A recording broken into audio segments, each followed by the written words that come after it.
Here everyone, my name is Jagmeet Singh. I'm from Quick Kiwi Immigration. We are based in Oakland, 84 Harris Road, East Tamaki. Today we have Sarabjit Kaur from Quick Kiwi as one of our licensed immigration advisor. So the reason for the video was, we've been getting a lot of calls from majorly from people who got married back home, and their spouse came on a student visa. They are struggling to find a good job, or they're not able to get into a right career, which can help them to lead to residency. So we've been talking to them, and when we had discussions with them, we discovered a lot of them are from background which is well known in India, which is well reputed overseas as well, whether it's New Zealand or anywhere in the world.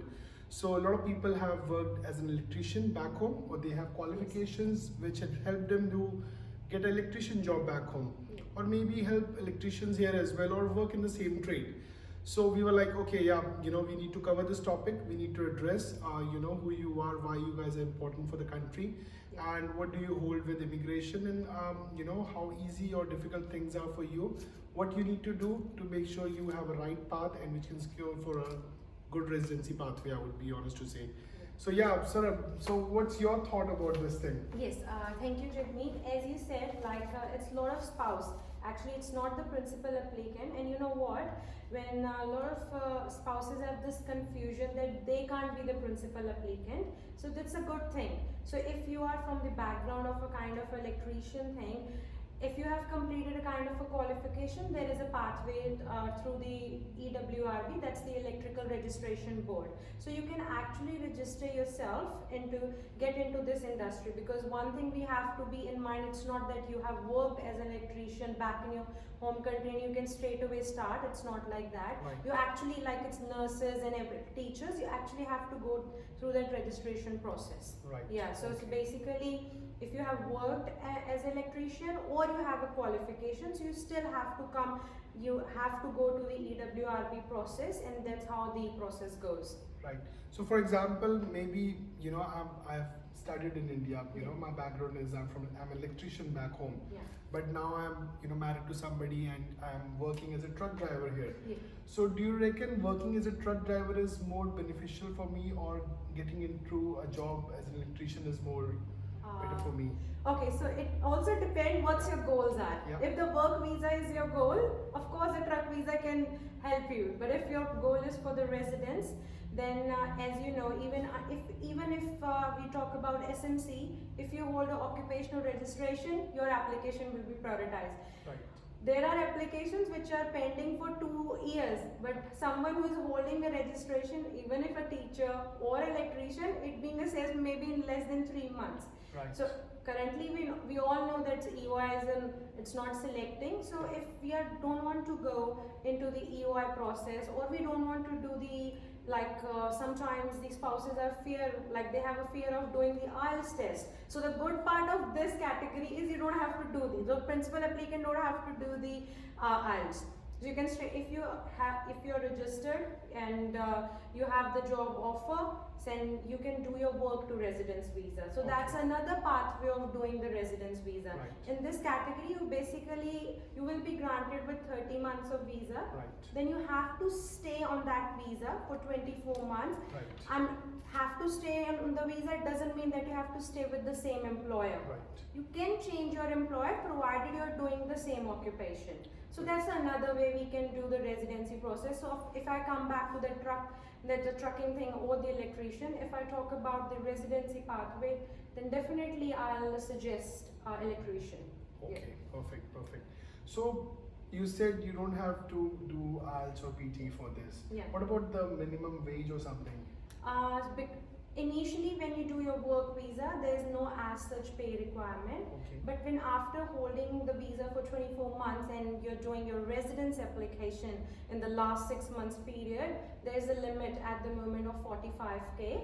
Okay. And it may increase this by looking at the other applications, but at the moment it's 45K package. Okay. At the time of residence, not at the time of work visa. And what is the benefit for my spouse?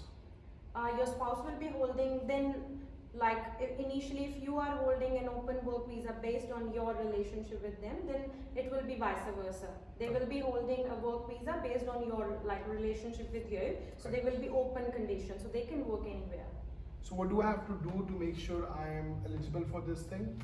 If I only talk about the electricians, so basically first you need to actually register if you have completed a kind of a qualification. So it's a kind of a NZQA assessment Right, process. So okay. you actually need to go to the EWRB. Yeah.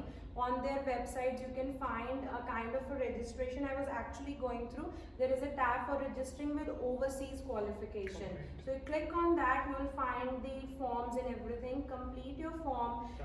If you are having a qualification, submit your qualification documents. If you have worked in electrician, submit your work experience document. Right. So the fee for doing this is $1,650. Right.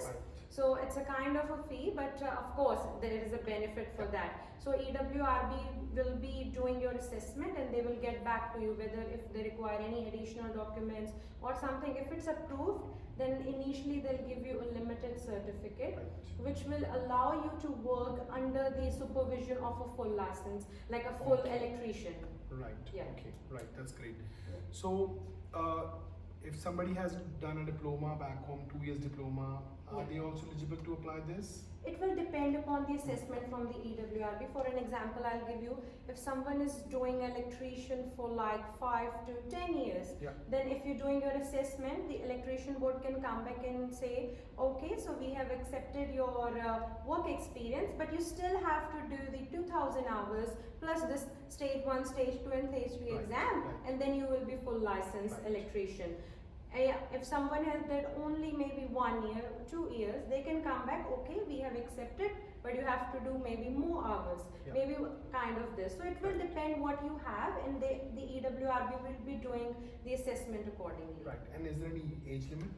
No, no, Oh, no. that's great. Yeah. So you're saying there's no age limit, there's no IELTS requirement, Yeah. and as such, there's no minimum wage Wage requirement like requirement, 25-50. Yes. It's just the overall package what immigration looks. Yes. Great. So what do you call this pathway? Is it the SMC or? No, no, it's a work to residence. Okay. So it's a separate category because it's basically why it's work to residence, because initially you will be granted a work visa.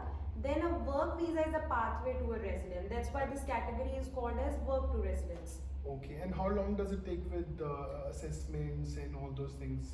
The EWR assessments usually maybe 4 to 6 weeks times, Okay. and when you're done with your assessment, then it's about of registering with a kind of a full license, electricians and Right. all that. And if you already have a job, Yeah. like for an example, if you're working for an electrician company, so you're already holding the full, so it's only doing the assessment part. Right. As soon as you're done with your assessment, you can actually start your process of going into the industry or your work to residence visa, whatsoever it is. Right. Perfect. Yeah. And how's the job market? Very good. Very good. Answer. Okay. Very good. Yeah. Right, perfect. So basically, if somebody want to get into this, they should contact you, understand Yeah. the whole process, and understand how they can do the registration and Yes. everything, Yes.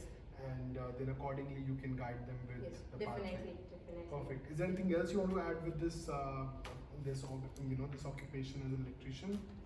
So not on this occupation particularly, but we are having our event on 1st of November. Oh, yeah. So we are doing a career guidance. Right. So if you know someone who is doing a kind of electrician thing or any other trade, and you don't know and you want to know about a kind of a registration process, so this event is for you. So yes, you can join us on 1st of November at our office. So it's 84 Harris Road, East Tamaki, and we will be doing the event from 2 to 5. So you can come, and we can actually, on that day, we can also cover that part of registration or your process or your career guidance to the residents. Perfect, great. Yeah. Thanks, Sarab. Thanks Thank for you, the Jagmeet. complete information package. So yeah, yes, guys. So what Sarab said. So we are doing 1st of November a career guidance open day. Feel free to drop in. It's from 2 to 5 p.m. 84 Harris Road. We have parking here. You can call us on 021660652 or write to info@quickkiwiimmigration.co.nz and book a slot for yourself, for your friend, for a family, anyone. And we will talk more about work to residency, other categories like student visa, visitor visa, exceptions, SMC, although it's not processing right now, but still we will talk about that. And you will get a chance to meet two experts from industries like trucking, ECE, healthcare, and others. Yeah, so feel free to come, say hello to us and know more about the whole process. Thank you.